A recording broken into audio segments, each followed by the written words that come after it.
Մինչ Հայաստանում ընթանում են եվրոպական ղեկավարների մասնակցությամբ տարբեր միջոցառումներ, մի քանի 100 կիլոմետր հարավում եռում է իրավիճակը։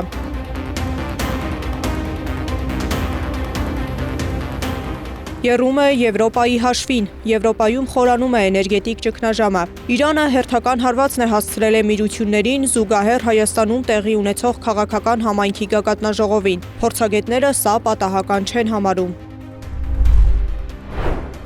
Սրացման նորալիքը տեղի ունենում Երևանյան գագաթնաժողովի զուգահեռ, հաշվի առնելով հենց այն հանգամանքը, որ Եվրոպան այդ գագաթնաժողովով փորձում է բարելավել իր դիրքերը հենց մերձարևելյան ծոցի իրավիճակի խող ռիսկերը կառավարելու տեսանկյունից։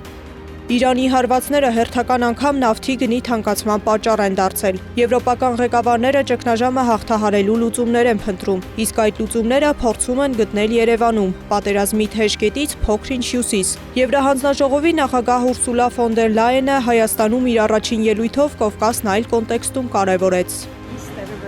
Այս գագաթնաժողովի անցկացումը Երևանում ցույց է տալիս, թե որքան կարևոր է Կովկասը հատկապես հիմա, երբ Իրանում պատերազմ է ընթանում։ Համաշխարհային էներգակիրների գնի տատանողականությունը ցավալի վնաս է պատճառում մեր մրցունակությանը, բայց մենք ակտիվներ ունենք Եվրամիությունում։ Դա այն էներգետիկան է, որը մենք ներսում ենք արտադրում։ Այս հայտարարությունն արվեց, երբ Իրանը հերթական անգամ հարվածեց Արաբական Միացյալ Էմիրություններին, ինչի արդյունքում նավթի գները կրկին աճեցին, բայց այլընտրանքային էներգիան Եվրոպային ինքնաբավ կդարձնի արդյոք։ Իրենք եթե այստեղ ցույց են տալիս ակնհայտ անհանգստություններ, նշանակում է, որ դեռևս շատ հեռու են իրենց սեփական վերականգնվող էներգետիկայի պաշարներով լուծելու իրենց էներգետիկ ինքնաբավության հարցը։ Սակայն վերականգնվող էներգիան մեծ ֆինանսներ է պահանջում, իսկ նույն ֆոն դեր Լայենի պնդմամբ պատերազմի յուրաքանչյուր օրը 500 միլիոն է արժենում Եվրոպայի համար, այսինքն Եվրոպան դեռ տևական ժամանակ կախված կլինի արտաքին էներգետիկ ռեսուրսներից, պնդում է քաղաքագետը։ Բայց այս ամբողջը Երևանում պարզապես չեն քննարկում։ Երևանը դառնում է այն կետը, որտեղ Եվրոպան փորձում է տեղավորվել այս նոր խաղում։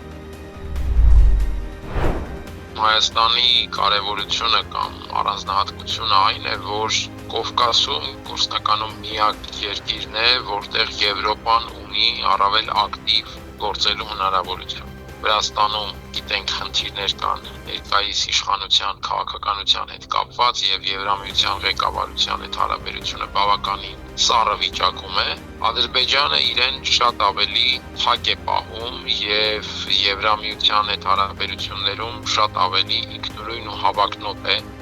Իսկ եթե Եվրամիությանը չի հաջողվում քաղաքական թելադրող դիրքեր ունենալ Հայաստանում, սա կարող է գնահատվել արևելյան ուղղությամբ քաղաքականության ձախողում, պնդում է քաղաքագետը։ Այսպիսով, մինչ Հորմուզում լարվածությունը շարունակում է թելադրել նավթի գինը, Եվրոպան Երևանում փորձում է հասկանալ ինչպես կառավարել դրա հետևանքները։ Փորձագետների պնդմամբ սա պարզապես տարածաշրջանային թեմա չէ։ Սա խաղ է, որտեղ Հայաստանը ոչ թե դիտորդ, այլ հարթակ է դարձել։ Սեդա Գյուրեղյան, Նոնա Գևորգյան, ABC Media։